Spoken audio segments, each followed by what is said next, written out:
se possível for. Quanto sofrimento atroz provou o Salvador.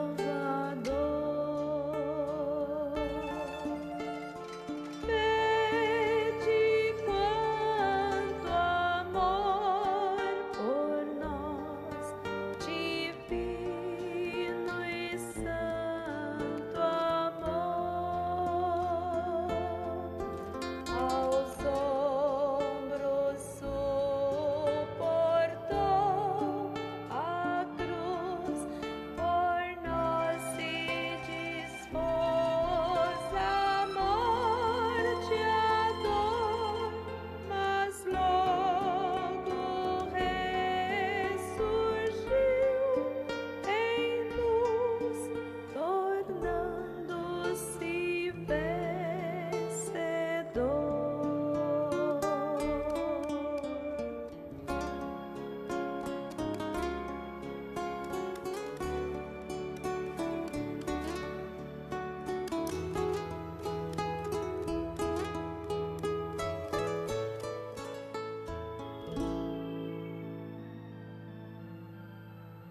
Quanto sofrimento atroz provou o Salvador.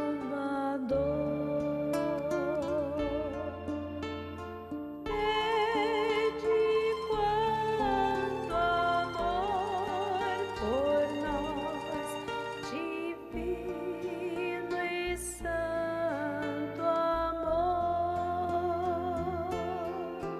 aos ombros suportou a cruz, por nós se dispôs a morte, a dor, mas logo ressurgiu em luz,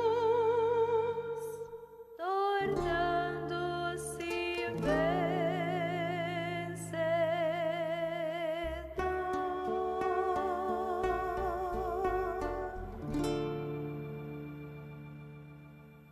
Há uma nota dos irmãos da comissão organizadora do Retiro dos Jovens. Reunião com as irmãs que ajudarão na cozinha do Retiro dos Jovens. Hoje, então, às 16 horas, essa reunião. A comissão organizadora convida esses irmãos a estar aqui presente, incluindo os diáconos, né?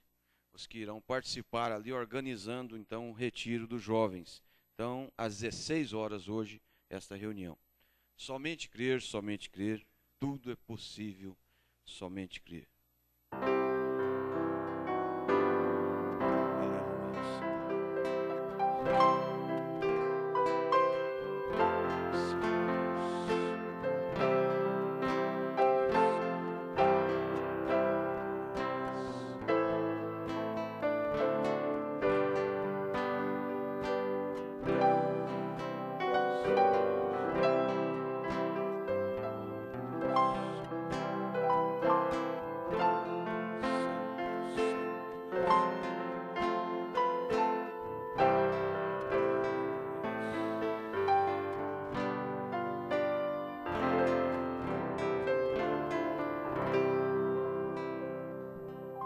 Somente crer que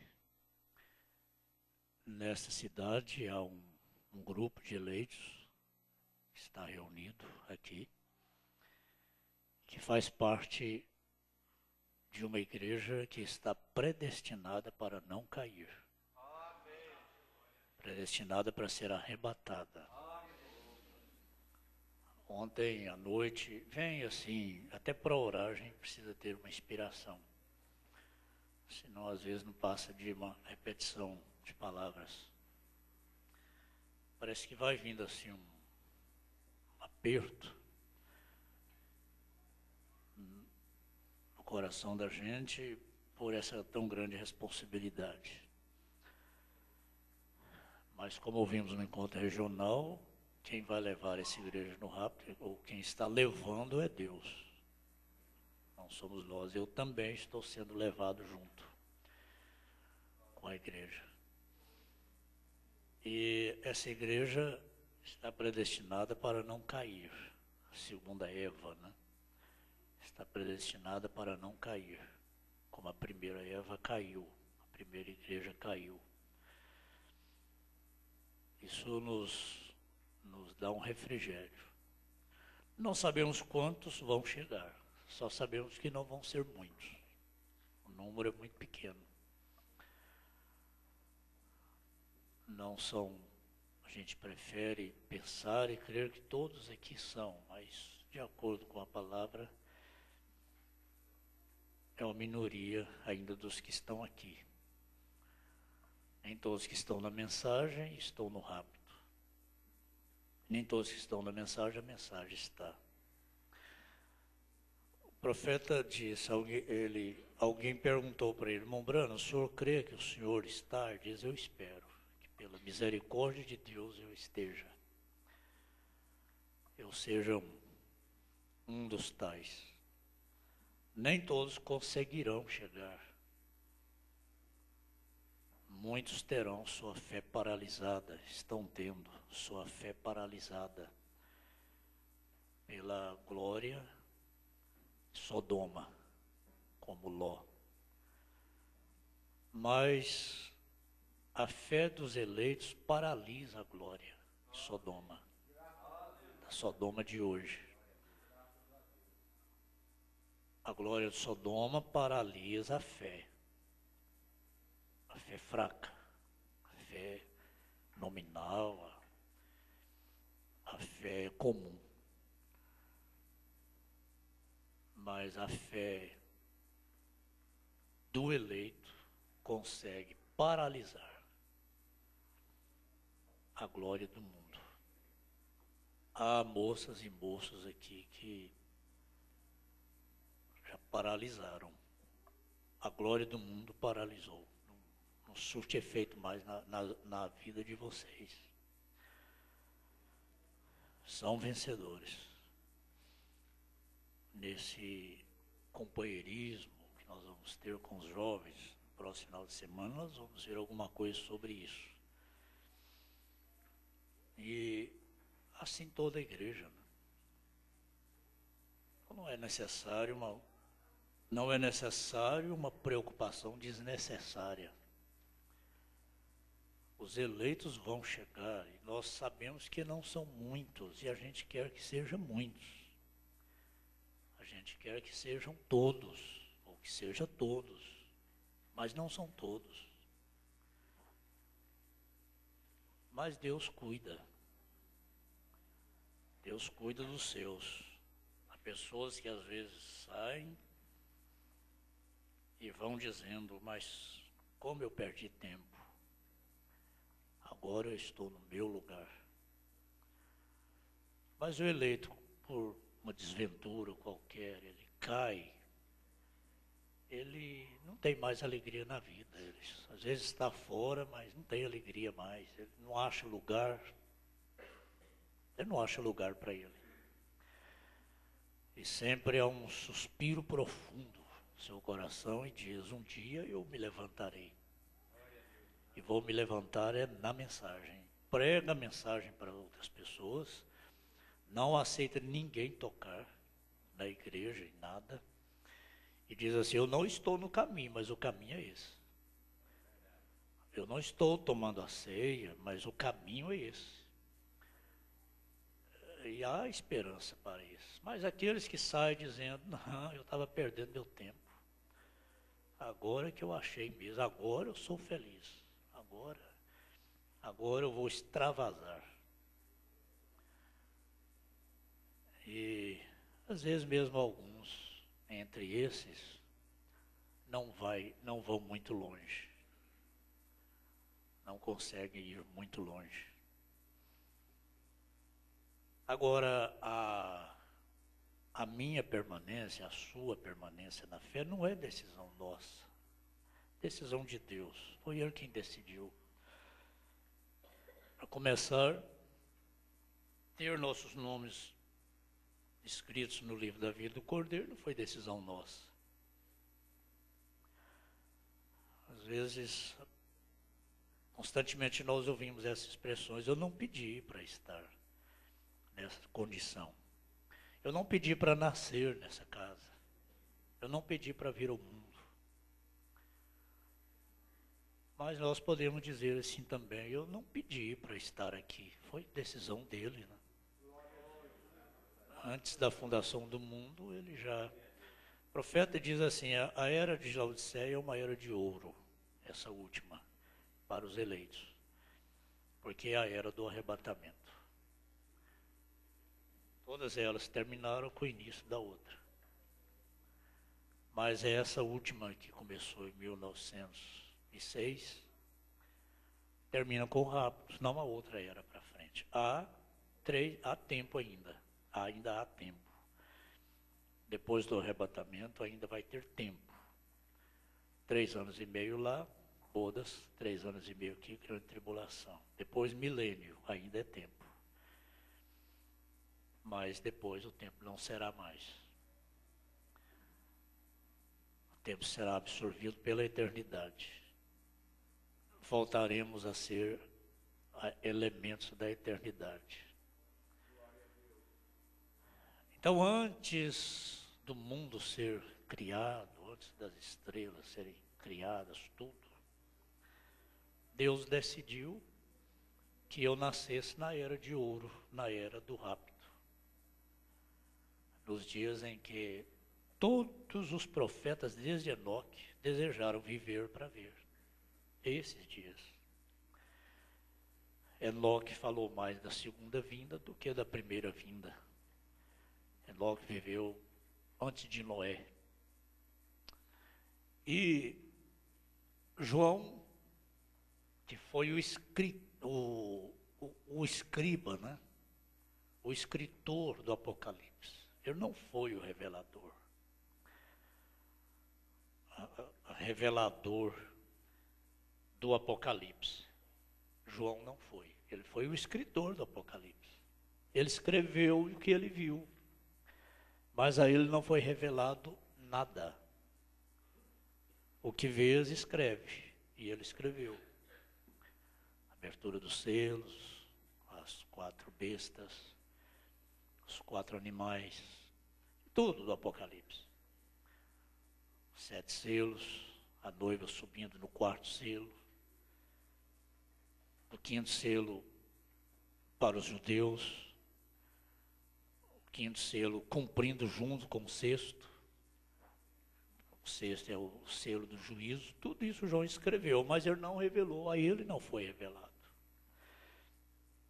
Mas o Senhor disse para ele, para João: mas nos dias da voz do 7º anjo, quando ele tocar a sua trombeta, quando ele profetizar, quando ele pregar a sua mensagem, esses mistérios, João, serão revelados. 7 selos serão revelados. Tudo vai ser revelado nos dias da volta do 7º anjo. Oh, como João suspirou e desejou viver para ver isso. Eu penso quanto João regozijaria hoje vendo o 7º anjo desenrolando assim, ó. Como que o João desenrolando os rolos, né? Os pergaminhos, e o 7º anjo explicando tudo, revelando tudo. Deus deu ao 7º anjo, Deus entregou ao 7º anjo a revelação. E através disso nós alcançamos esse conhecimento, que antes da fundação do mundo, Deus tomou essa decisão e pôs o meu nome lá. Por isso eu estou aqui no arrebatamento. Estar aqui, irmão, significa estar no arrebatamento. Disse isso na sexta-feira também. Tomar a ceia significa estar no arrebatamento. Nós vimos isso num encontro regional. Quando a igreja está na condição de tomar a ceia, ela está na condição de ser arrebatada. Se o irmão se sente em condição de tomar a ceia, significa que o irmão está em condição de ser arrebatado. Estar fora daqui significa estar fora do arrebatamento. Esse lugarzinho onde a irmã senta, o irmão senta, faz a diferença entre arrebatamento e grande tribulação. O que estamos ouvindo agora faz a diferença. Estar em qualquer denominação significa estar em qualquer denominação. Ser religioso, ser um membro de igreja, não passa disso. Mas estar aqui significa estar no arrebatamento. Aqui eu estou arrebatado. É daqui que eu vou subir. Não daqui de cima desse piso branco, daqui diante dessas quatro paredes. Daqui da mensagem. A mensagem é a plataforma. É daqui que nós vamos subir. Nós estamos no lugar certo. Na palavra, no lugar certo, quer dizer, na palavra certa. Então eu posso dizer, não, eu só tenho que dar milhões de graças a Deus, porque eu não pedi para ser isso.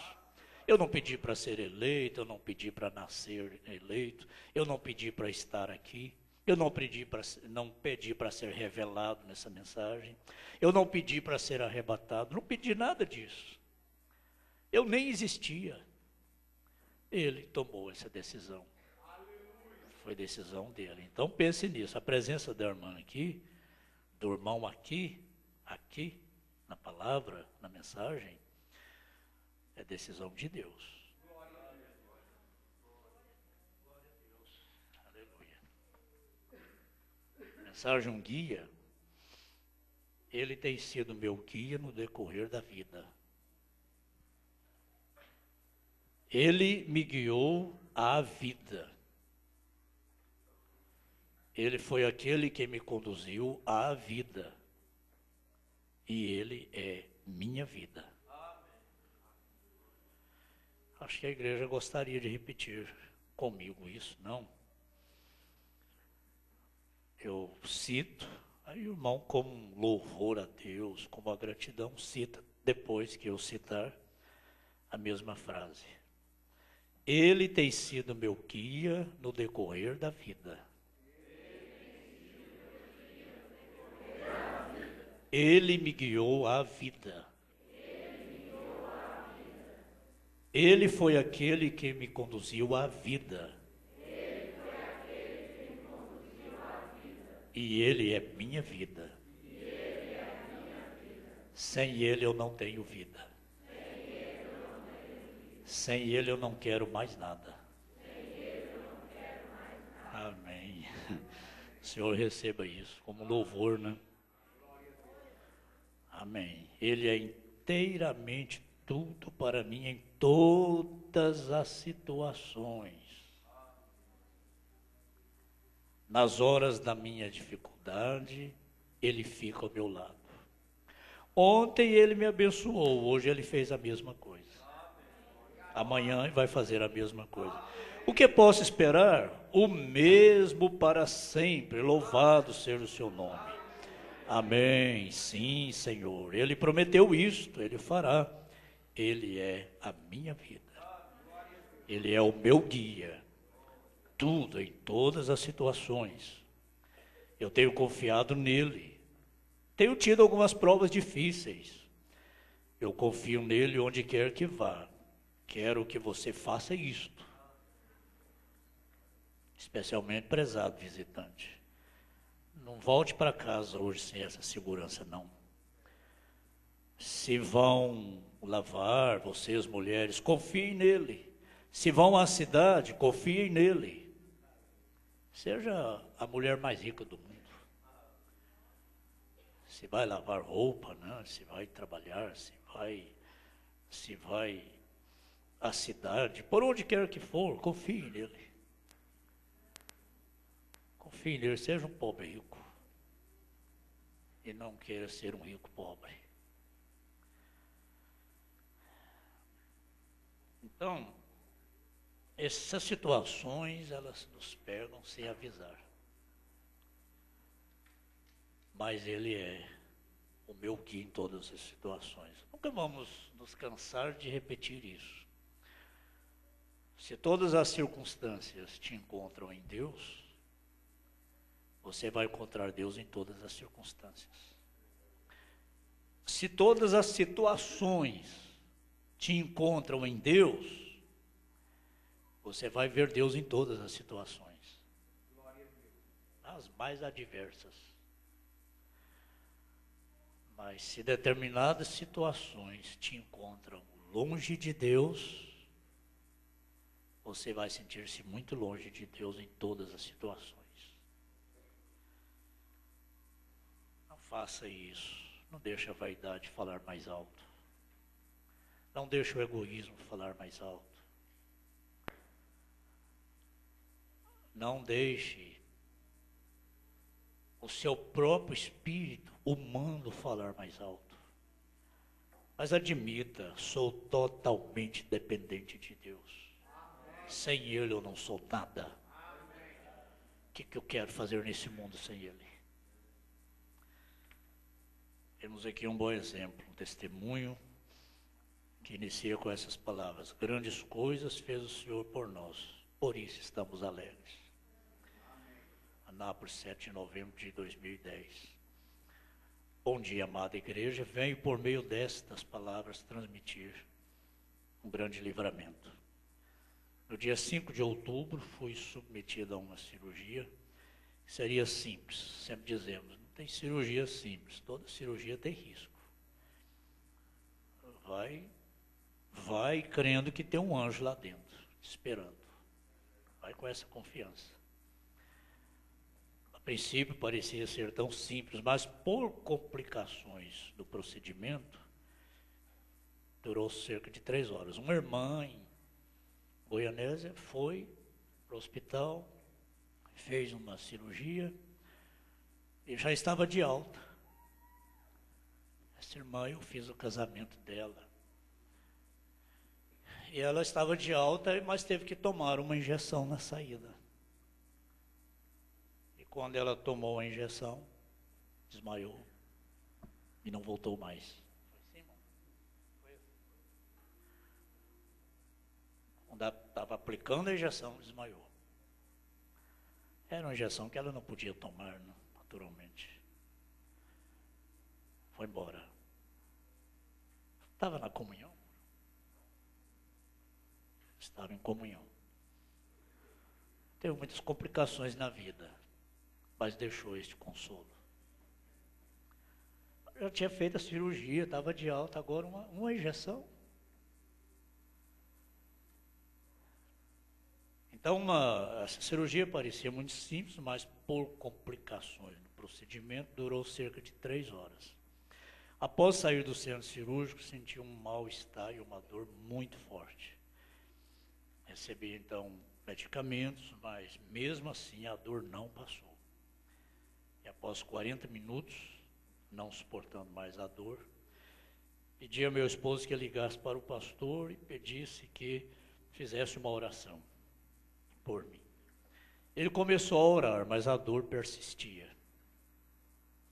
No final da oração, pude ver o grande poder de Deus. Quando ele disse amém, instantaneamente a dor cessou. Acabou, não havia mais dor. Oh, o poder de Deus vai muito além da distância. E hoje sou grata a Deus e quero agradecê-lo eternamente por este grande livramento. Deus me deu vida, de novo, Ele é minha vida. Foi aquele que me conduziu à vida. Ele me guiou à vida, Ele é minha vida. Sem Ele eu não tenho vida. Sem Ele eu não quero mais nada. Testemunho da irmã Ludmila. Eu me lembro, o William me ligou e disse que ela estava tendo muita dor, não era normal, né? Depois de ter tomado medicamentos, continuar sentindo uma dor intensa como aquela, não era normal, tinha alguma coisa errada. No momento eu não orei, eu disse, irmão, vamos aguardar, ela tomou o medicamento, então vamos aguardar, naturalmente os medicamentos não surtiram efeito ainda, né? Foi assim, irmão William, vamos aguardar que logo melhora. Mas quando foi mais tarde, aí eu liguei para saber se já havia melhorado. Quando eu estava falando com o irmão William, eu escutava a irmã Ludmila chorando e agonizando com a dor. Aí eu disse para o irmão William, passa o telefone para ela para a gente orar. Eu fiz uma curta oração, inclusive dizendo essas palavras, o senhor não está sujeito à distância. E fizemos a oração e conforme o testemunho da irmã, quando dissemos amém, a dor desapareceu. E está aqui? Está ali, irmã Ludmila. Vamos levantar as mãos. Gratidão por sua vida, irmã Ludmila. Deus continue te abençoando e o seu dever é cantar agora, né? Mais do que cantava antes. Louvar o Senhor mais do que louvava antes. Todo o seu coração, toda a sua força. Ferida aberta, né? Foi lembrado o hino. E esse hino foi uma grande ajuda. Jesus Cristo é o mesmo ontem e hoje eternamente, e os sinais acompanham os que creem. Esses sinais acompanham. O segredo aí, irmã Ludmila, foi a sua fé na oração. Isso não engrandece a homem algum. O profeta diz isso, né? Você nunca diga, olha, eu estava mal, e aquele homem do cabelo liso, ou aquele homem assim, orou por mim, eu fui curado. Aí o profeta diz, você glorifica o homem. Não faça isso. Mas esse testemunho aqui não está glorificando a homem algum, mas ao Senhor, né? Ao Senhor. É a fé da pessoa na oração que opera o milagre, que traz até uma ressurreição, né? Graças a Deus, Deus aceite seu testemunho. Vamos ler a Escritura nesse instante.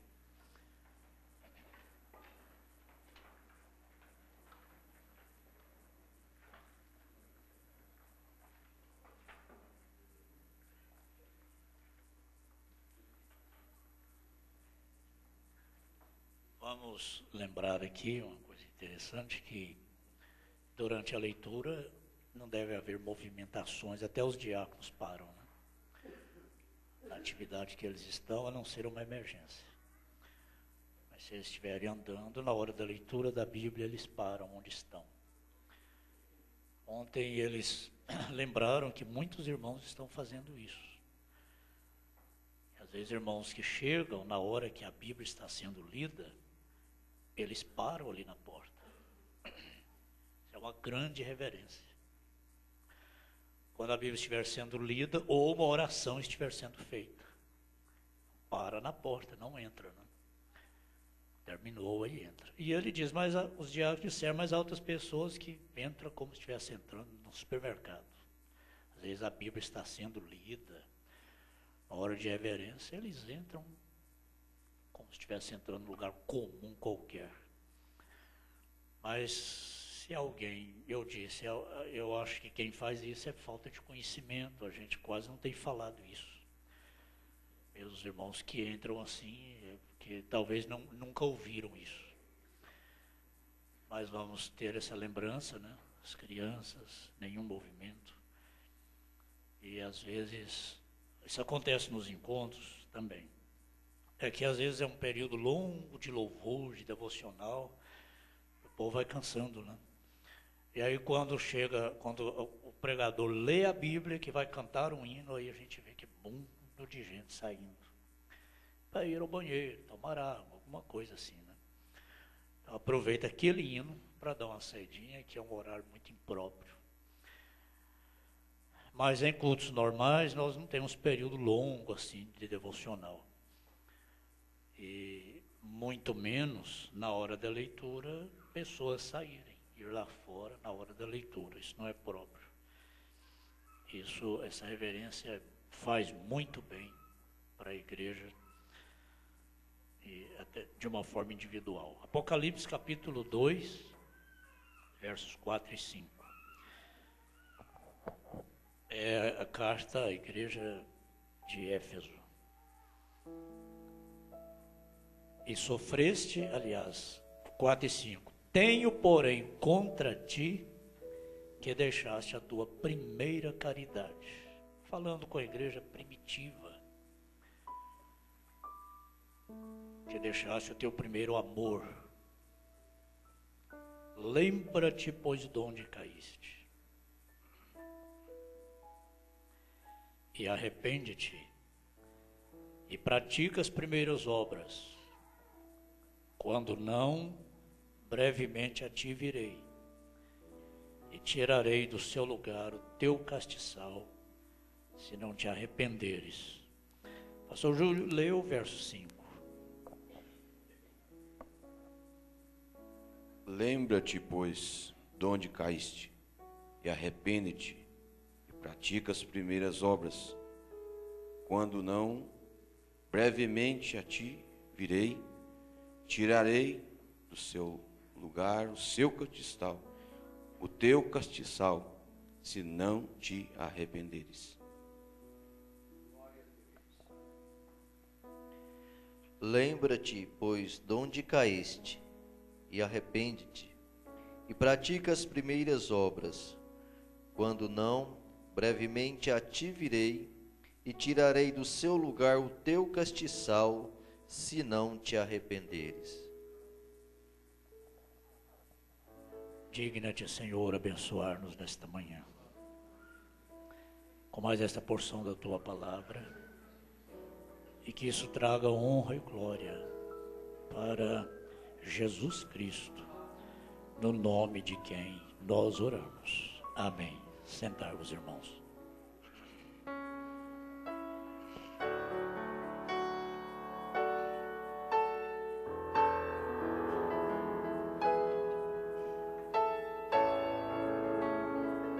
Sou feliz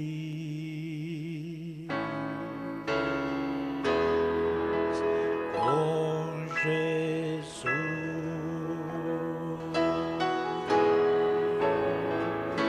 Sou feliz com Jesus, meu Senhor. Se paz a mais doce me deres gozar, se dor a mais forte sofrer, ó seja o que for, tu me fazes saber que feliz com Jesus sempre sou.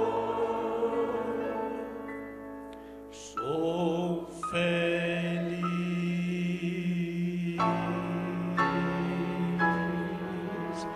com Jesus.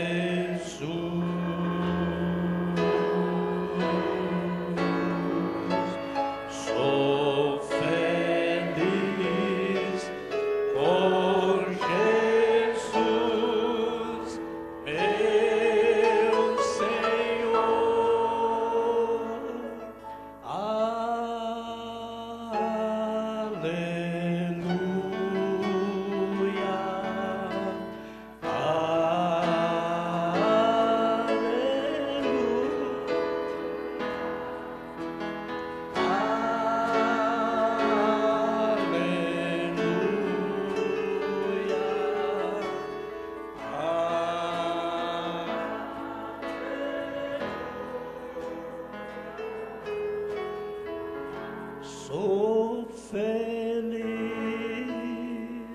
Sou feliz com Jesus, meu Senhor. Vamos, você deu uma nota mais alta?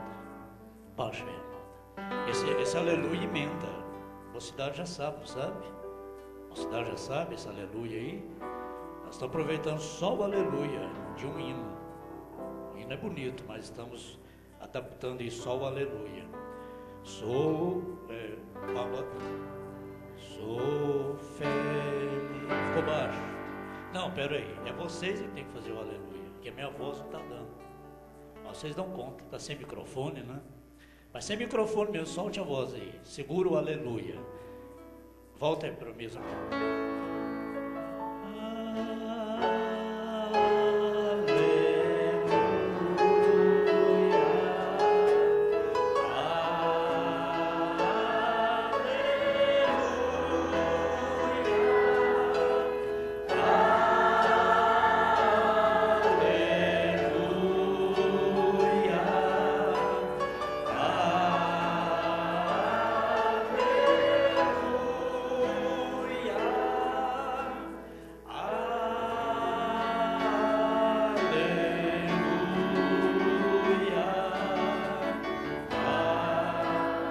Mocidade, vocês sabem, ué. Vamos de novo? É só isso, aleluia, aleluia. Mocidade, vocês sabem esse hino, não é? É só essa partezinha que nós estamos adaptando ao Sou Feliz. Sou feliz com Jesus, meu Senhor.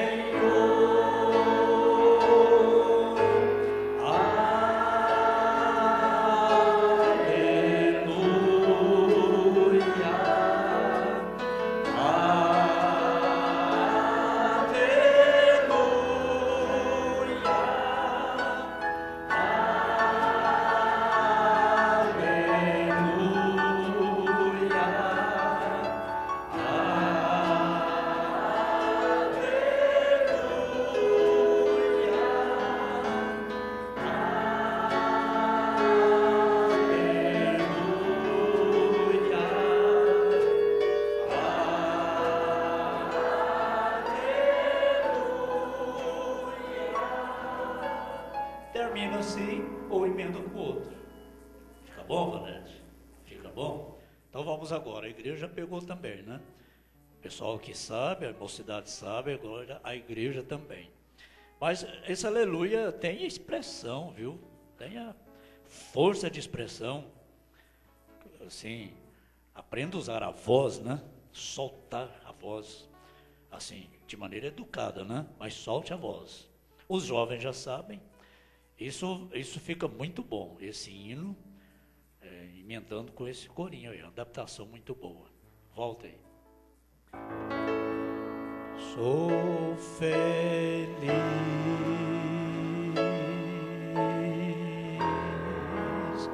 com Jesus,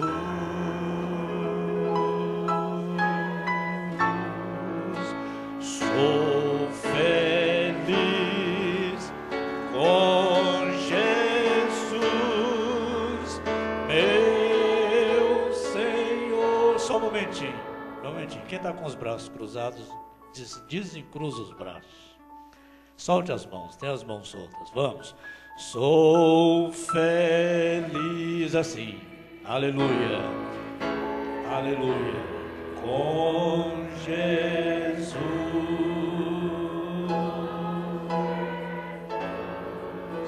Sou feliz com Jesus, meu Senhor. Mais alto agora com as mãos.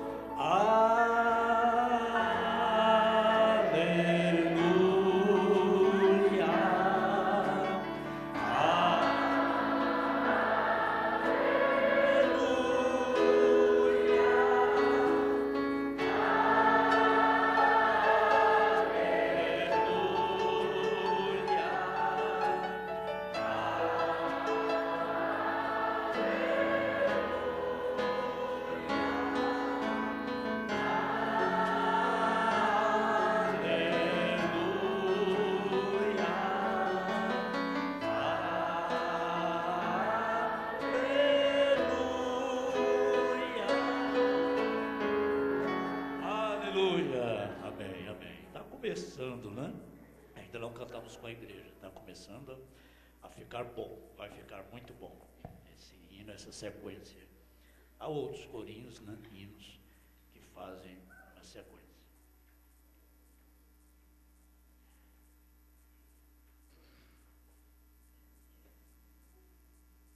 A era de Éfeso, você vê como foi o começo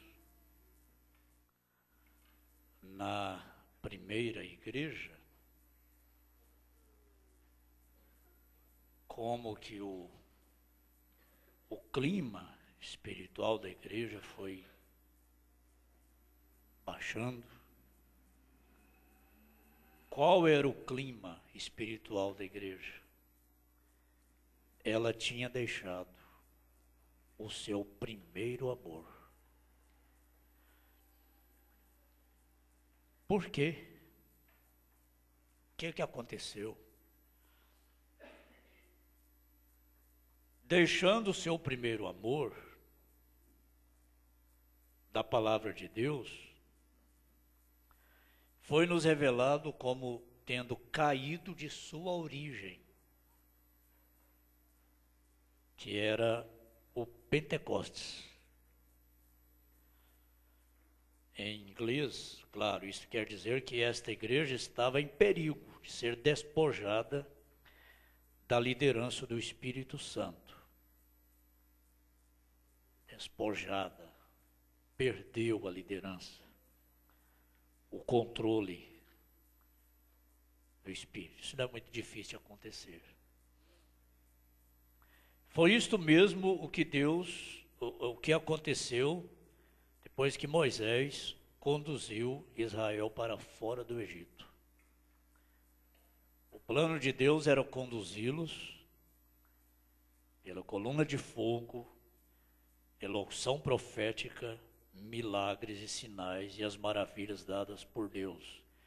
Isto era para ser executado por homens selecionados por Deus.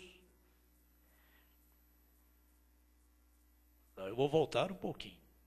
O plano de Deus era conduzi-los pela coluna de fogo, elocução profética, milagres e sinais e maravilhas dadas por Deus. Isso era para ser executado por homens selecionados por Deus e ordenados por Deus e equipados por Deus. Enviados por Deus. Eles rebelaram-se e quiseram o estabelecimento de regras e credos pelos quais se pautaram. Depois eles quiseram um rei. Depois eles quiseram ser exatamente como o mundo. E se enveredaram pela apostasia completa e pelo esquecimento. Foi assim que começou a primeira dispensação da igreja. E foi piorando cada vez mais. Até que o Espírito Santo foi completamente rejeitado e Deus teve que destruir o povo.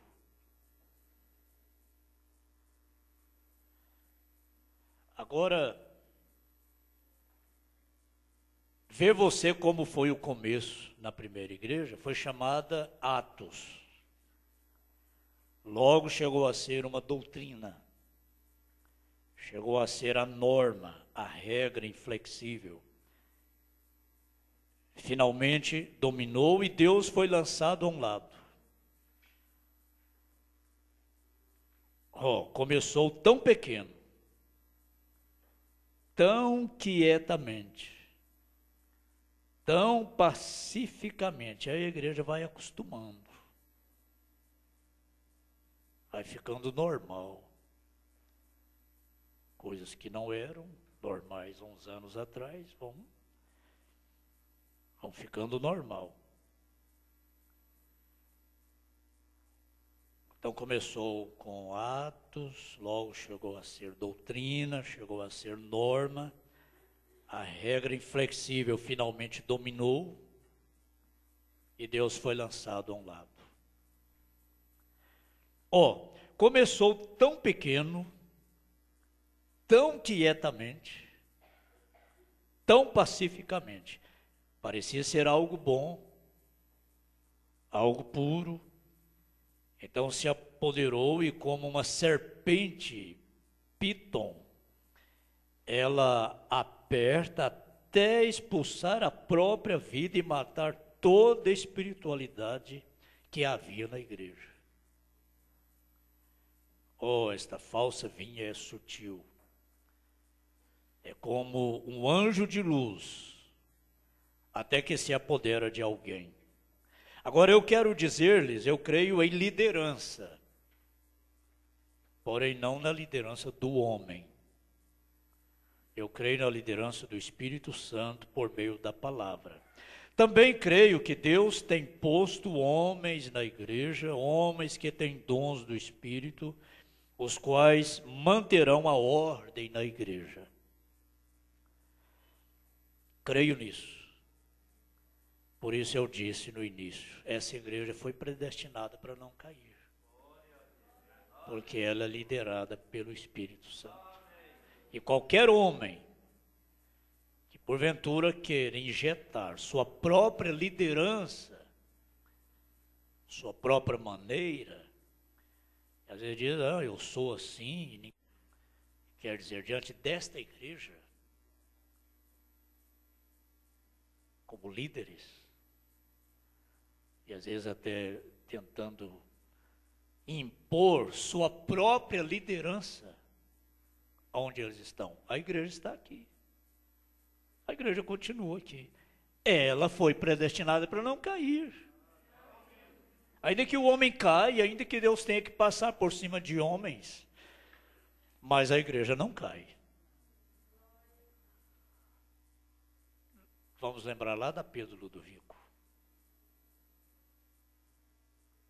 E depois, outros lugares, outras ocasiões, homens que hoje estão espatifados espiritualmente, moralmente, em todos os sentidos. Outros partiram para a glória, outros partiram para o desvario, doutrinário, moral e tudo. E a igreja, todavia, continua. Eu creio na liderança do Espírito Santo e essa liderança vai continuar. Ele não aceita a liderança do homem. Eu creio nisto.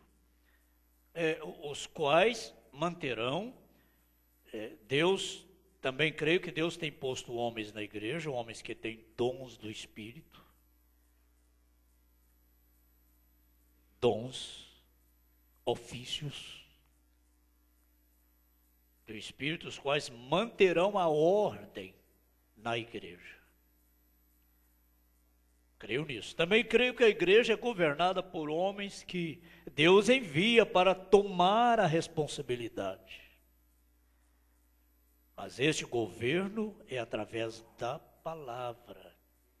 Assim, em realidade, não são homens governando diretamente, mas por meio do Espírito de Deus, porque a palavra e o Espírito são um. Aos Hebreus 13, verso 7 diz, lembrai-vos dos vossos pastores que vos falaram a palavra de Deus, a fé dos quais imitai, atentando para a sua maneira de viver. Pastor Ed, pastores, não tem para onde nós fugirmos disso, não. Lembrai-vos dos vossos pastores, que vos falaram a palavra de Deus, a fé dos quais imitai, observando, atentando para a sua maneira de viver.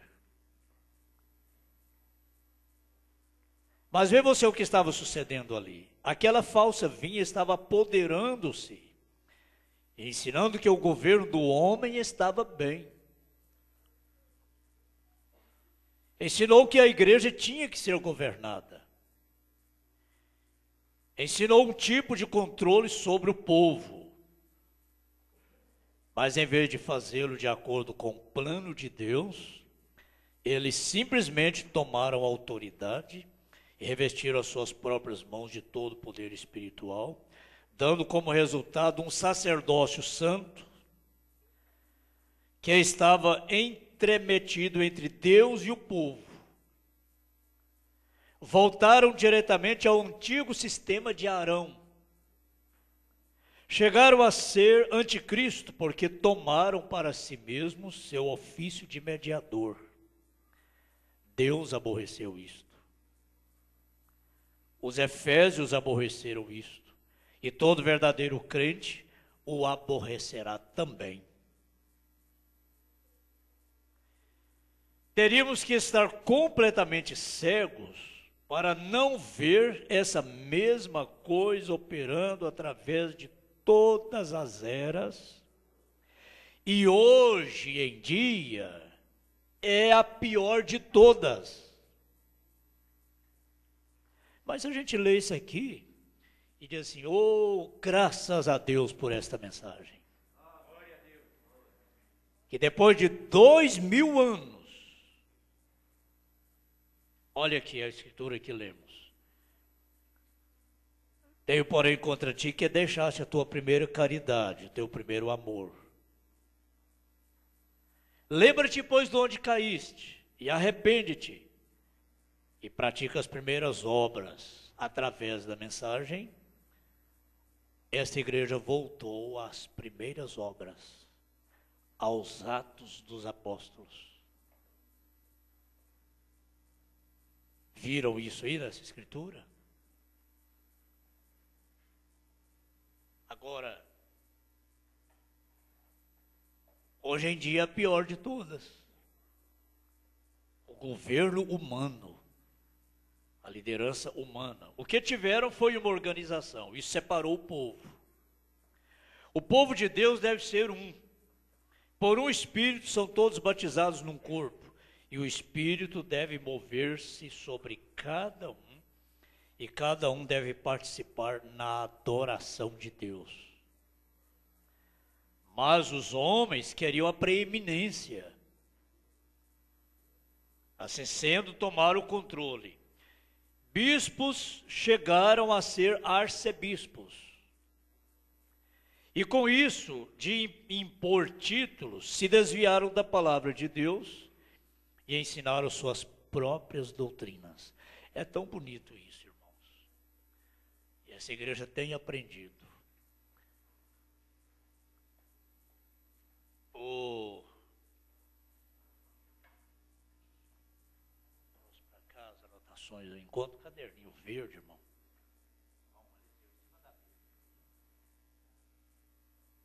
Caderno verde. Um tópico muito importante do encontro. Isso aqui, ó. Preste bem atenção nisso. Um momentinho, só um momentinho, isso aqui é muito importante. Combina com... Estamos na era de Éfeso 84. Nós ouvimos isso no encontro.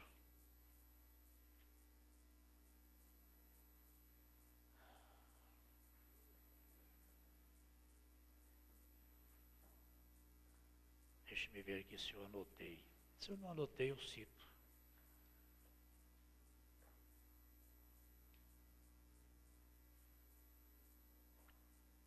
Está aqui.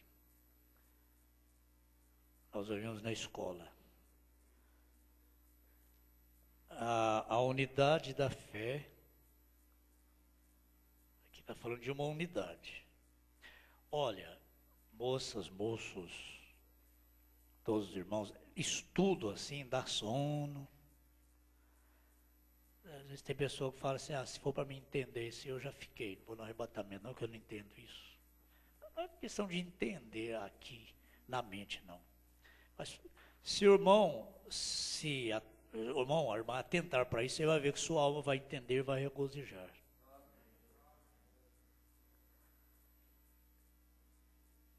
O que tiveram foi uma organização, e separou o povo. O povo deve ser um. por um Espírito são todos batizados num corpo. Será que os jovens teriam destaques disso na reunião da tarde? E o Espírito deve mover sobre cada um, e cada um deve participar na adoração de Deus. Isso é uma unidade. Mas os homens queriam a preeminência, assim sendo, tomar o controle. Bispos chegaram a ser arcebispos, e com isso, de impor títulos, se desviaram da palavra de Deus e ensinaram suas próprias doutrinas. Agora que vamos aqui para o encontro. A unidade da fé vem de uma linhagem desde Abraão. Não é unidade de credos, unidade de dogmas, unidade de pensamentos, unidade de crenças. Essa unidade nunca vai acontecer. Vai acontecer, sim, uma unidade física em torno de um sistema. Anticristo, que começou como anticristo, agora é falso profeta. Então, através dessa unidade, então, a besta, o Concílio Mundial de Igrejas, que é uma unidade, dará poder à besta, que é um sistema. Só que a unidade da fé, da igreja noiva, que foi predestinada por Deus para não cair, é diferente. A unidade da fé vem de uma linhagem desde Abraão, promovida pelo quíntuplo de Efésios. Ainda que secando, perdendo vitalidade e aparentemente perdendo forças, mas sabendo que vem uma transformação aí. Ainda que o profeta diz, o corpo de Cristo na terra é o corpo mais enfermo que tem, a ponto de precisar de oração. A oração da fé por doenças. É um corpo enfermo. Ainda que secando como Abraão, fisicamente. Ainda que todas as possibilidades acabando. Mas Abraão foi fortificado na fé, dando glória a Deus. E essa unidade de fé, ou unidade da fé, vem de uma linhagem desde Abraão, promovida pelo quíntuplo de Efésios. É aí que eu queria chegar. Esse quíntuplo de Efésios está aqui. O que é isso, pastor? Quíntuplo de Efésios. Abra sua Bíblia. Em Efésios, capítulo 4, versículo 11. Estou com a Bíblia nova, prega as folhas, fica difícil de encontrar assim rápido. Aqui no púlpito, quem achar, passa para mim aqui. Aos Efésios, capítulo 4, verso 11. Está aqui, capítulo 4, verso 11. Quíntuplo de Efésios. O quíntuplo de Efésios. A noiva é aperfeiçoada pelo quíntuplo de Efésios. Esta unidade de fé vem de uma linhagem desde Abraão, promovida pelo quíntuplo de Efésios. O que é isso, quíntuplo de Efésios? Está no versículo 11. Ministério quíntuplo, 5 ministérios. Por isso que fala quíntuplo. E ele mesmo deu uns para apóstolos, e outros para profetas, e outros para evangelistas, e outros para pastores e doutores ou mestres. Para quê? Querendo o aperfeiçoamento dos santos, para a obra do ministério, para a edificação do corpo de Cristo, até que todos cheguemos à unidade da fé. Por isso o quíntuplo de Efésios produz a unidade da fé. Aí volta ao encontro. A linhagem desde Abraão, isso vem de uma linhagem desde Abraão, promovida pelo quíntuplo de Efésios. Isso está no versículo 12, aliás 13. Querendo o aperfeiçoamento dos santos para o do ministério, para a edificação do corpo de Cristo, que é a igreja, até que todos cheguemos à unidade da fé. Então o quíntuplo, esse quíntuplo aqui do verso 11, produz a unidade da fé. E ao conhecimento do Filho de Deus, a varão perfeito, a estatura, né, do varão perfeito, a medida da estatura completa de Cristo. Agora, isso aqui não é uma hierarquia.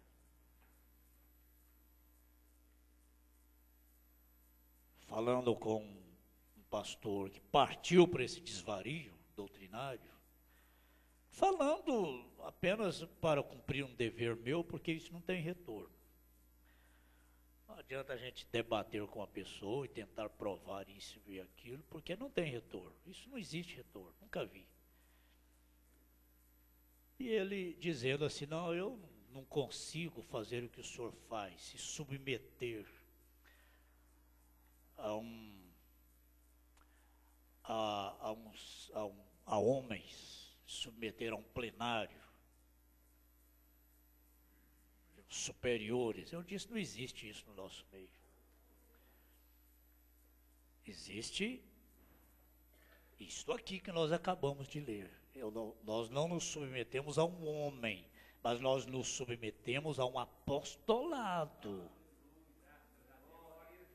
Nós não nos submetemos a uma hierarquia de bispo e arcebispo e presidente regional, presidente nacional. Não existe isso.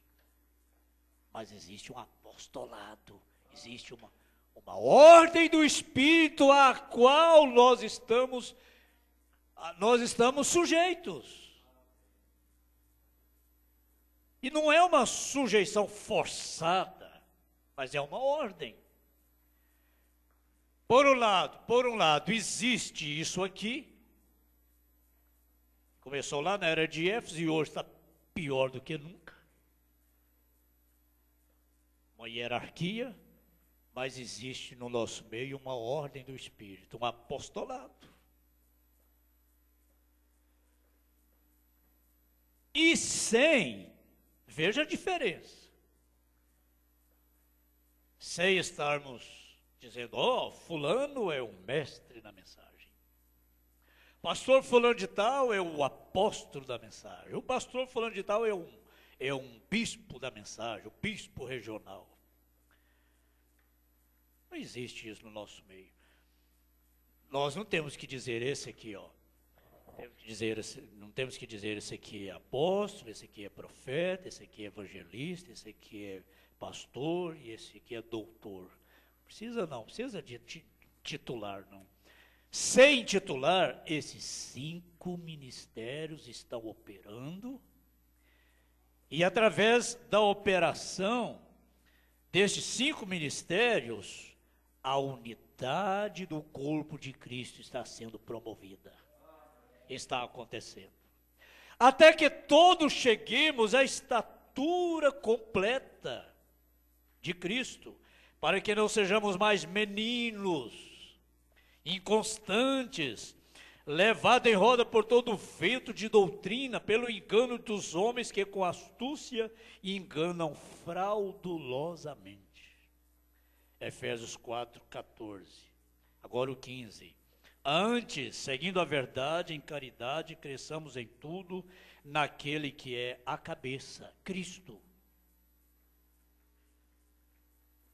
do qual todo o corpo bem ajustado e ligado pelo auxílio de todas as juntas, segundo a justa operação de cada parte, faz o aumento do corpo da igreja para sua edificação em amor. Essa é uma unidade perfeita. Quando Paulo fez com que Timóteo fosse para Corinto, uma situação muito difícil, E a igreja passava, já tinha 4 grupos em Corinto. Além de outros segmentos doutrinários e ventos que havia na cidade. Uns diziam, eu sou de Paulo, então era um grupo da mensagem. Era um grupo da mensagem, eu sou de Paulo. Havia outro grupo na cidade, eu sou de Apolo. Havia outro grupo na cidade, eu sou de Pedro. Havia outro grupo na cidade, nós somos de Cristo. Nós não temos homem na nossa frente, não. Aí Paulo pergunta assim, quem é Paulo? Quem é Apolo? Quem é Cefas? Serão ministros de Cristo através dos quais crestes.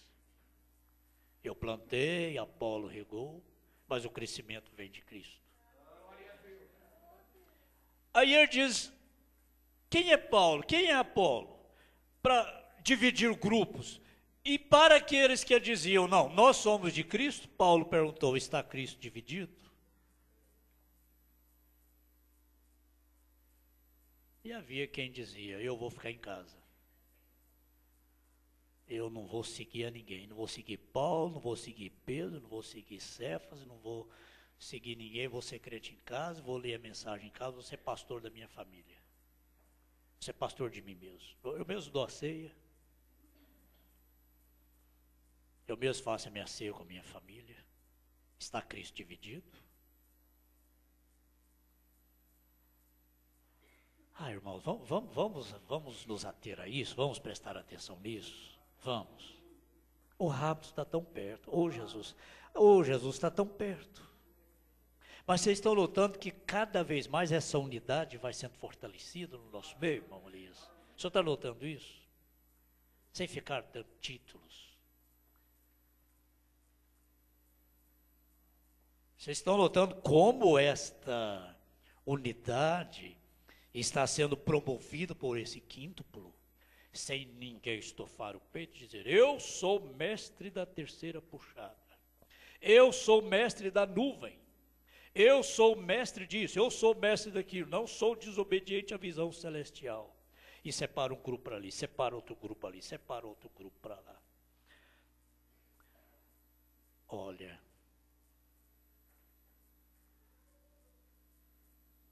eles conseguiram que o povo lhes obedecesse até o ponto em que sua forma de adoração não era em nenhuma maneira semelhante aos primeiros dias depois de Pentecostes. Esses atos eram o princípio da sucessão apostólica. Da sucessão apostólica a membros de igreja, era um passo rápido e fácil como um meio de graça salvadora. A palavra foi reduzida a um credo. O anticristo, por meio de seu espírito, estava predominando sobre a igreja. Era de Éfeso, do 83 ao 84 que eu li. Agora eu vou ler alguma coisa aqui de história, a história da igreja. Não é mensagem do Drummond Branham, não. Esse livrinho aqui é uma história. História da igreja. Veja aqui. Igreja não é um clube ou um ajuntamento social. O profeta diz, hoje está pior do que se há 2000 anos atrás, no ano 325, a igreja chegou a esta condição. Pensa hoje. É só a irmã, o irmão, voltar lá na igreja de onde o irmão veio para tirar a sua conclusão se é isso aqui ou não é. Para irmão tirar a sua conclusão e ver assim, não existe mais igreja no mundo a não ser a mensagem. Porque a igreja significa chamados para fora. O que as igrejas viraram hoje? Esse próprio teólogo, esse próprio historiador vai dizer, vai testificar do que o irmão Branham disse. Agora eu vou ler algo aqui de um teólogo, hein? Para vocês verem, confirmando o que o profeta disse, o que eu acabei de ler. Igreja não é um clube ou um ajuntamento social, ela é uma realidade espiritual. Aleluia. E aonde a gente pode encontrar essa realidade espiritual hoje? Hein? Aonde? Mas tem uma coisa, vamos cuidar disso? Mocidade, vamos cuidar disso? Ó Jesus, que nenhum corpo estranho, que qualquer corpo estranho, qualquer espírito estranho que entre aqui, que esta igreja tenha a sua defesa imunológica forte para expulsar para fora e não acostumar com isso. Para não deixar isso ficar comum, vai acostumando, até ficou comum. Vai acostumando com cortar cabelo até que vai ficando comum. E vai esfriando. Ah, mas aquela irmã de influência cortou o cabelo, eu vou cortar o meu também. Aí vai acostumando. Aí na conversa entre elas, né? Qual que é o melhor hidratante? Há quem diz assim, melhor hidratante chama-se tesoura. Chama-se mundial. Vai acostumando. Aí as outras vão acostumando. Vai acostumando. E a coisa vai esfriando. E a coisa vai indo. Igreja não é um clube ou ajuntamento social, ela é uma realidade espiritual. Senhor Deus, que essa realidade espiritual nunca venha enfraquecer aqui. O profeta diz, preserve o espiritual, irmãos. Preserve, segure o espiritual. O profeta diz, quando a igreja vai crescendo em número, o espírito social começa a invadir. Vai forçando. Aí você vê assim, parece que a igreja vai sendo levada para um canto da parede, assim, ó. O espírito social vai, igual lá no Araguaia, aqueles botos, eles juntam um punhado de botos, 10, né? Ou até mais, e vai levando o cardume para a praia. E eles cercam, eles fazem um arco assim, ó, uma meia lua, né? E vai levando o cardume. Daí a pouco os peixes não têm saída mais, aí vira aqui, piseiro, e pulão, e aí eles cercam, aí, me parece que é 25 quilos, né, que cada um come por dia. Assim o espírito social parece que vai levando a mocidade, né? Vai levando para um canto, vai levando, cerca de lá, cerca de cá, cerca de lá, vai cerca. Daí a pouco, a coisa vai devagar, não é de uma vez não, a queda não é de uma vez não. A igreja nasce de Deus e por isso não é obra de nenhum homem, ela não se organizou, ela nasceu, diz o teólogo. E ele está dizendo uma verdade aqui, é uma mula dizendo a verdade. Ela não se organizou, nasceu. A igreja verdadeira nasceu. A igreja também não era um balcão de faturamento, um nicho lucrativo, embora o recolhimento de ofertas liberais e voluntárias para suprir carências específicas fosse uma prática cultica comum. Nas primeiras décadas, sacerdócio não era negócio. Esse teólogo é sincero, né? Ele está em cima do que o irmão Brana diz.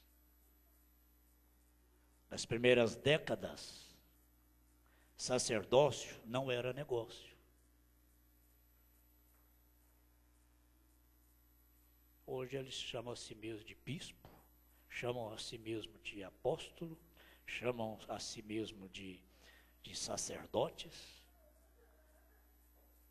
Vocação não era profissão. Igrejas não eram empresas.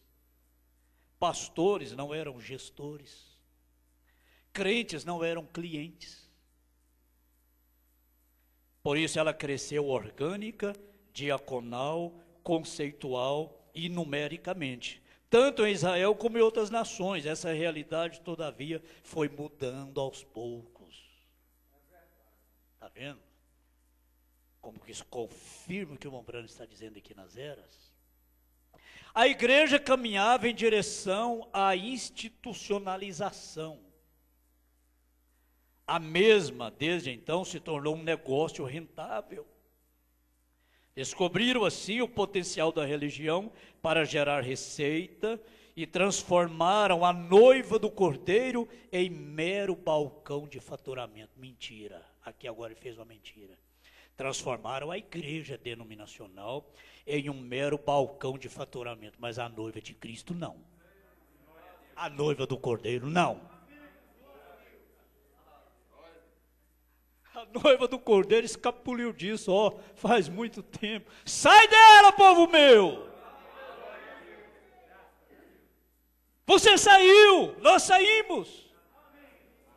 Isso aqui não pegou a noiva do Cordeiro. Esses espíritos não conseguiram fazer como os botos, encurralar a noiva do Cordeiro num canto. A noiva não. Não, senhor. Essa mentalidade doentia, séculos depois, ainda continua infectando muitas comunidades, menos a noiva. Eu acrescento. Mesmo na pós-modernidade, há muitos ensinos e práticas que deixam claro a exploração econômica através da religião. Isso em igrejas ditas evangélicas. Esse é um dos motivos da hostilidade à fé cristã atual. Congresso. Sabe para que congresso? É dinheiro que rola atrás de tudo isso. Você vê aquele irmão Jotinha, né? Diz, antigamente eram pregadores, hoje são preletores. E eles são contratados e o cachê é alto para vir a um congresso pregar. E como o cachê é alto, ele tem que ter talento para arrancar dinheiro do povo, do congresso. Bom, Boaz trabalha no meio disso aí, ele me passou alguma coisa. Ele tem que ter, já que o cachê é alto, é 20 mil reais para vir pregar no congresso, um pastor famoso, então ele tem que dar conta de arrancar isso do povo. E aí depois que passa o lençol, diz, agora você não tem dinheiro, dá cheque pré-datado, dá seu relógio, dá sua pulseira, dá sua correntinha, dá seu tênis. Tira o tênis aí, põe no lençol aí, vai dando tudo que você tem aí, ó. Tem fé para isso. Quanto mais você dá, mais abençoado é. Aí continua o congresso. Vamos então analisar rapidamente como isso aconteceu. Finalizando essa introdução à história da igreja cristã, enfocarei exatamente como a mesma, em determinado momento de sua trajetória, perdeu o centro de destino e de propósito e se afastou da presença de Jesus Cristo. E agora que ele está vendo isso? Agora que ele está vendo isso? A princípio, as igrejas eram domésticas e lideradas por gente comum. Hoje, algumas são particulares e governadas por gente gabaritada. Era uma comunidade cristã carismática e não uma instituição religiosa com profissionais altamente qualificados. Era a igreja do povo e não uma igreja para o povo. Sua missão era adorar a Deus, evangelizar, edificar e atenuar as mazelas sociais. E hoje? Peraí, vocês estão prestando atenção? Vamos prestar atenção que vai ter um glória a Deus agora mesmo, de muita alegria. Quer ver? Coitados, nunca acordaram para isso, né? Vai ter um glória a Deus, quer ver? Era a igreja do povo e não uma igreja para o povo.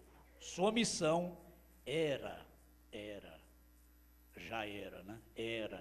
adorar a Deus. Você não vê isso lá mais. Adorar a Deus. Sua missão era evangelizar, edificar e atenuar as mazelas sociais, socorrer as viúvas, os necessitados, as famílias necessitadas.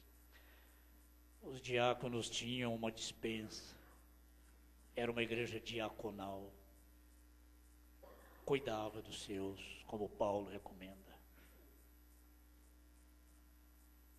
Mas se vai uma irmã lá pedir, um irmão pedir alguma coisa, diz assim, não adianta ajudar, você está sob maldição. É porque jogaram terra de cemitério em cima da sua casa. Faz uma campanha de 7 de quarta-feira que Jesus vai abrir as portas para você.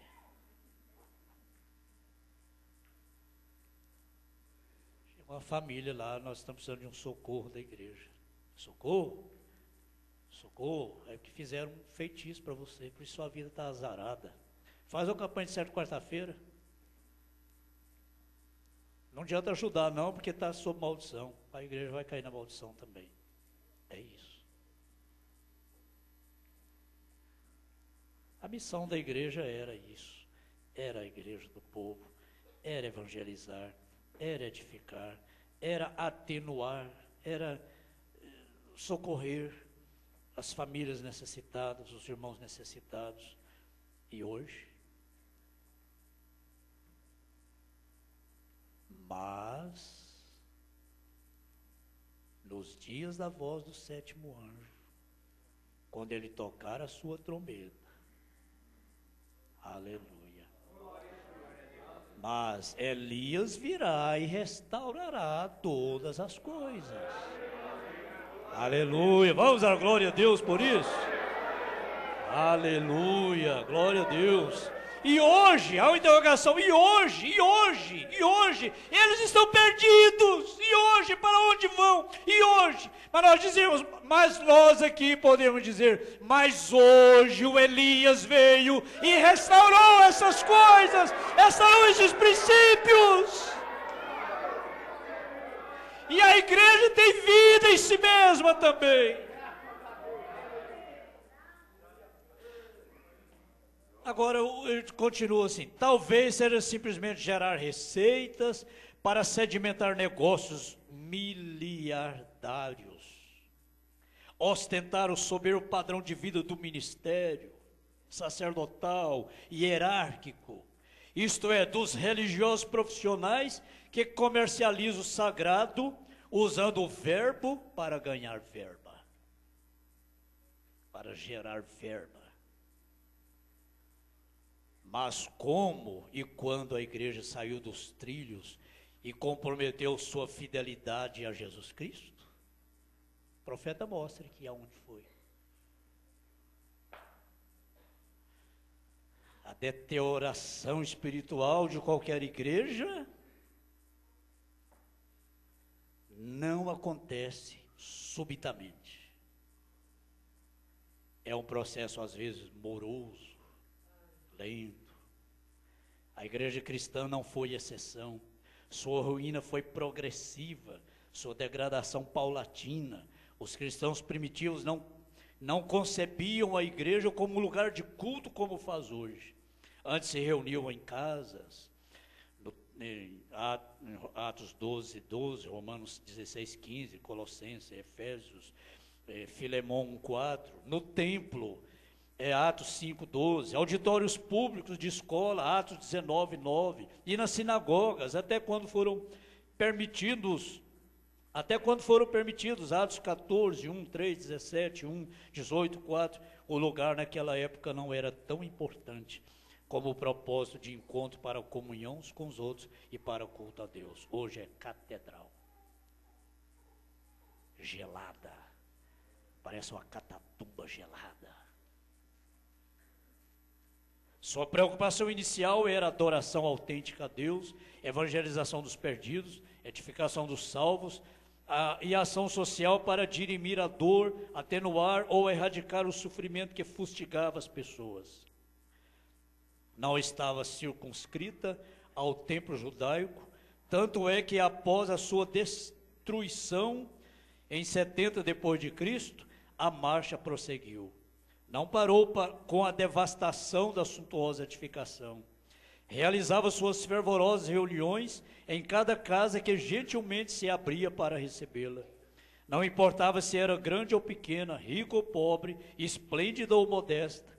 Bastava alguém oferecer-lhe uma peça ou toda a casa, e ali o nome de Jesus era glorificado. Foi assim que ela cresceu e consolidou. Aí agora ele entra aqui, falando sobre a paz relativa entre a igreja e o Estado. E o tempo não permite mais, mas ele mostra aqui, talvez à noite a gente mostre, confirmando justamente, parece que o Umbrana leu essa história aqui, quando ele pregou as eras da igreja. Claro, ele explorou a história. E falando sobre Constantino. E ele diz uma coisa muito profunda aqui, só isso aqui para nós terminarmos. Nasce a opulenta igreja imperial. Especialistas em história da igreja dizem que do edito de Constantino, em 302 depois de Cristo, até a queda de Roma em 476 depois de Cristo, é a fase da igreja imperial. Apesar da bonança, das numerosas conquistas materiais, foi aquele um período trágico. A igreja cristã, naquela época, alterou o culto. A adoração e o testemunho já era, então, bem diferente da comunidade cristã primitiva. A igreja outrora perseguida, conquistou o império. E aqui, mais na frente, ele diz assim,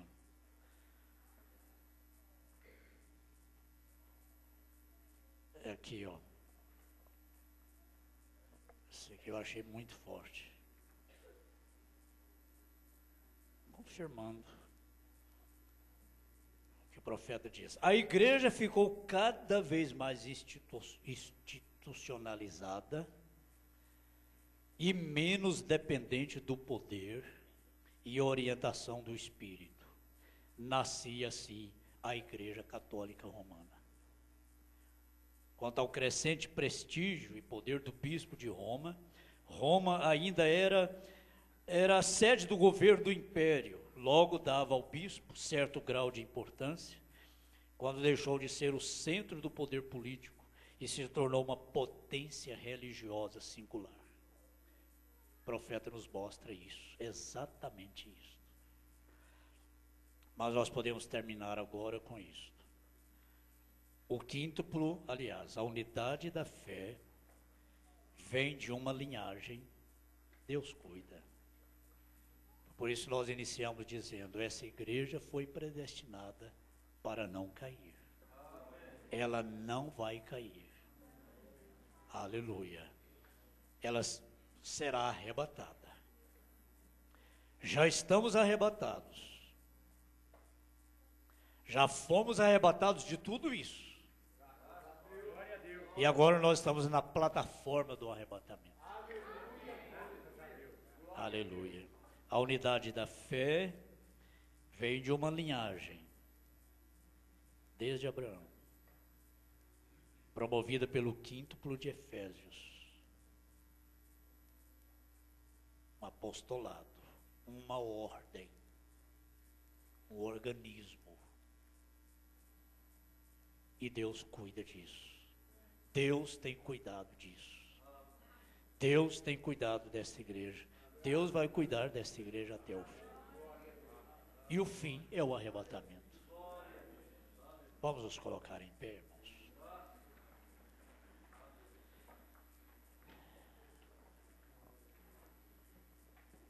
Senhor Deus, a história confirma a revelação. Eles sabem disto. Eles sabem onde estão, a condição espiritual em que se encontram. Mas só aos eleitos foi revelada esta mensagem. E através do poder desta mensagem, nós estamos fora do arraial. deste arraial denominacional anticristo. Saiamos, pois, a ele fora do arraial. Aleluia, já estamos fora. Já fomos chamados para fora. E há um poder escondido aqui no nosso meio. Há um cuidado especial de Deus aqui no nosso meio. Que qualquer espírito desse que tente levar os eleitos para a praia para ser devorados, que tente infiltrar, há um poder escondido aqui que joga isto para fora. O organismo desta igreja é forte, a defesa imunológica desta igreja é forte, é poderoso. E esses corpos estranhos são expulsos para fora pelo poder da palavra.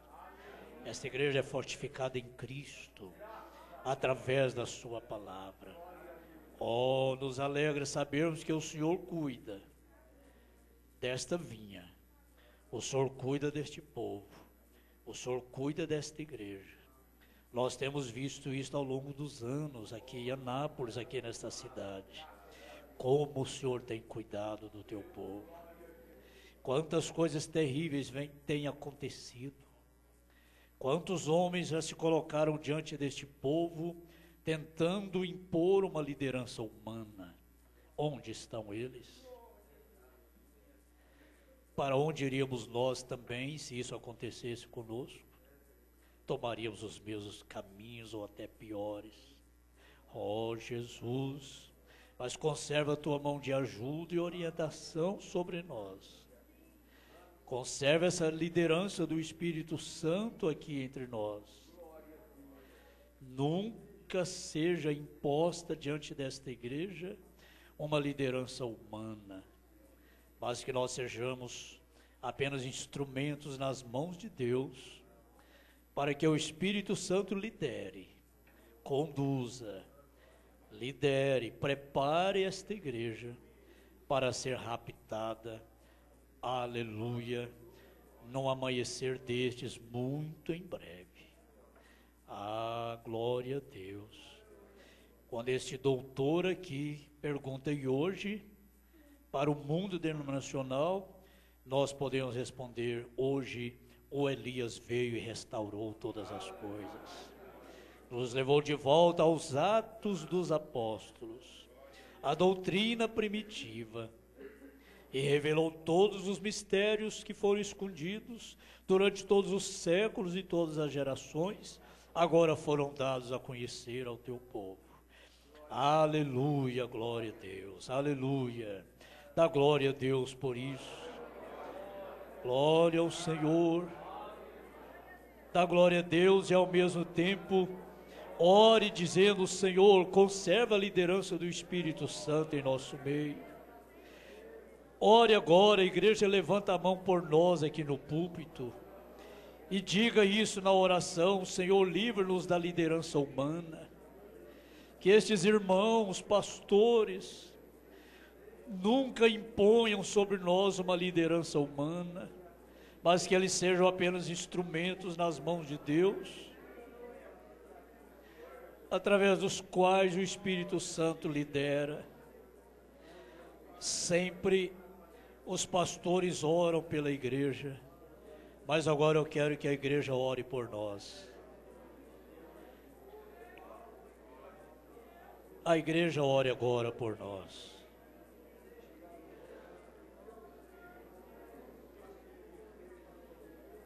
Para que nunca falhe a liderança do Espírito Santo nesta igreja, que já passou por tantos problemas. Essa igreja que já viu, já sofreu com terríveis quedas de ministérios que já passaram por aqui. Ó Deus, que o Senhor continue segurando esse castiçal em tuas mãos, este ministério em tuas mãos. Quando esta carta foi enviada ao anjo da igreja de Éfeso, O Espírito diz: quando não, removerei o teu castiçal. O castiçal fala do ministério. O castiçal pode ser removido, pode ser trocado, mas a igreja continua, porque ela foi predestinada, ela foi eleita, desde antes da fundação do mundo, e eu faço parte disto também, Senhor. Respondemos por um ministério, respondemos por esta responsabilidade de não deixar o nível espiritual da igreja cair, porque isso vai acontecendo lentamente, à medida que vamos nos acostumando com estas invasões que o inimigo faz. Quantas igrejas da própria mensagem estão em situação terrível, situação de queda. Ó Deus, mas um temor reverencial toma conta dos nossos corações nesta manhã. Dá-nos graça para que o espírito social nunca pressione esta igreja a tal ponto. Livra esta igreja desse esfriamento paulatino, lento, moroso. Livra, Senhor. Cada membro deste corpo clama por isto, mas que este reavivamento esteja borbulhando em cada coração de uma forma individual. Que esta igreja seja sempre uma igreja forte, uma igreja espiritual, uma igreja que resiste, que expulsa para fora qualquer classe de espírito, de corpo estranho. Aleluia, glória a Deus. Peçam comigo, igreja, dá-nos, Senhor, o reenchimento do Espírito Santo. Mocidade, peça isso a Deus também. Dá-nos, Senhor, um rebatismo, o reenchimento, o reavivamento do Espírito Santo. Aleluia. Para que não sejamos apenas uma mocidade que canta, que faz retiros, que faz trabalhos bonitos, impressionantes, mas que acima de tudo seja uma mocidade cheia do Espírito Santo. Moças que choram, rapazes que choram, que se quebrantam, se arrependem, confessam seus pecados. Moços e moças cheios do Espírito Santo. Se isso não acontecer, retiros não resolve, trabalhos importantes não resolvem, nada resolve. Um conjunto sem o Espírito Santo pode cantar tão bem como os anjos, isso não vai resolver nada.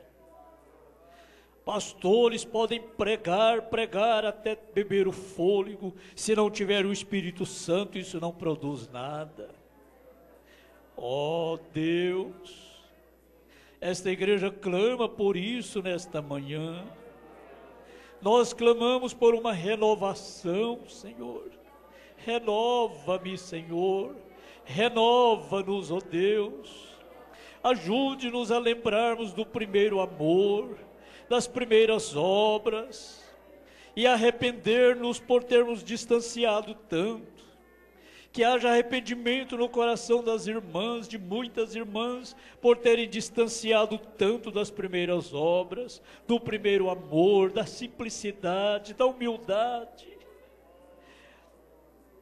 Ah, meu Deus, esse espírito social é sagaz, é terrível. Aos poucos ele vai solapando. Como nós ouvimos este homem dizendo, isto acontece de maneira muito lenta, mas nós estamos aqui em tua presença, nos alegrando com isto, que esta igreja foi predestinada para não cair. E ela não vai cair. Aleluia, glória a Deus, aleluia. E por isso nós cantamos agora assim, Senhor. Renova-me, Senhor Jesus. Eu não quero ser igual.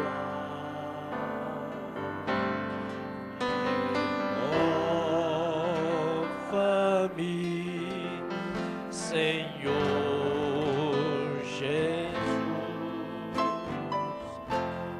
Põe em mim teu coração,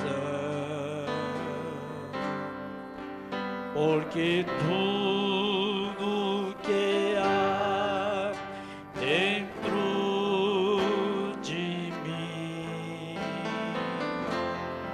necessita ser mudado,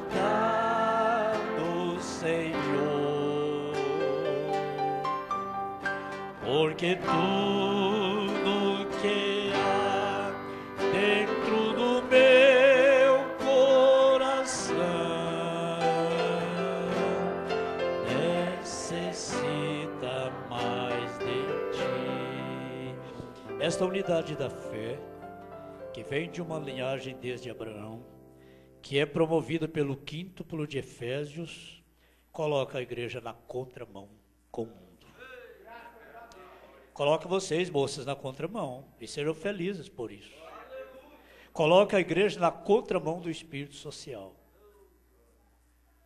E especialmente nessa noite de Santa Ceia, sejam simples. Não se preocupe tanto com a aparência física, irmãs, especialmente. Vistam-se simples. Sejam simples, sejam humildes. Não deixe que essa passagem por aqui se torne um desfile social, de belas roupas. Deixe isso não. E muitas roupas indecorosas que não deveriam vestir em lugar nenhum, muito menos para estar no santuário. Não deixe esse espírito. E essa unidade de fé aqui te põe na contramão. Nós estamos na contramão. Te dá um espírito humilde, simples, quebrantado, contrito. Cabelo simples, original do jeito que é. Roupa simples. Prazer, com alegria. Mas isso põe a igreja na contramão do espírito social. O espírito social é desmascarado. É desmascarado. Esse espírito social mata. É uma advertência do irmão Brana, hein? Não estou impondo coisa minha. Quando a igreja vai crescendo em número, um espírito social vai entrando. E vai separando, vai virando classes dentro da igreja. Vai formando classes dentro da igreja, classes no meio dos jovens. Mas essa unidade da fé faz da igreja, um povo. Um povo, não importa a sua condição financeira, social, somos um povo. A um coração contrito não desprezarás, ó Deus.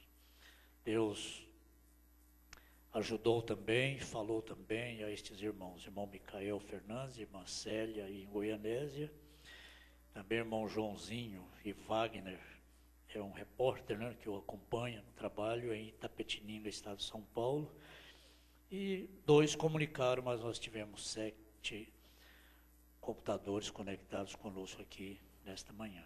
Às 16 horas começa a reunião da tarde, reunião de comunhão. Até nos vermos. Deus os abençoe.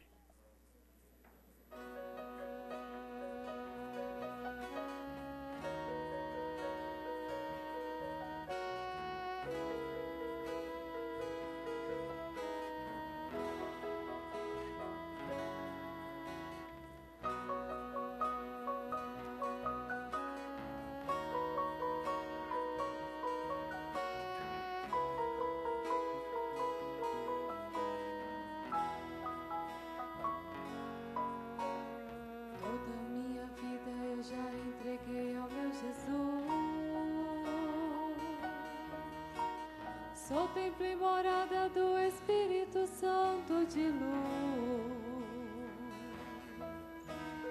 Já renunciei tudo que tinha, enfim. Já não faço planos e nem posso agir, porque já não vivo eu, mas Cristo vive em mim. Tudo que eu fizer é porque Ele já me ordenou. Onde pôr a planta dos meus pés, Ele está na direção. Ele me sustenta, Ele me conduz, Ele me ajuda a carregar a cruz. Em todos os momentos eu dependo inteiramente. Aviso aqui dos jovens, reunião com a equipe Heróis da Fé às 15h30, meia hora antes da reunião da tarde, né? 15h30. E agora, após a escola, com as irmãs que vão, o pessoal vão trabalhar na cozinha lá no Retiro, junto com os diáconos que vão estar também. 16? Ah, tá, 16 horas. Então, com a cozinha, as irmãs da cozinha e também os diáconos que vão estar no Retiro. O Espírito de Deus está sobre mim, e a cada dia Ele me aperfeiçoa.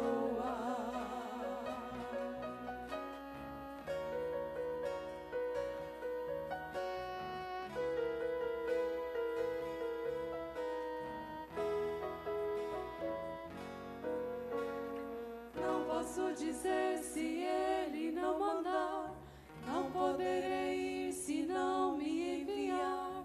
Ele é quem faz a obra e eu apenas sou um vaso de honra nas mãos do Senhor. Abra minha boca e Ele fala aos corações.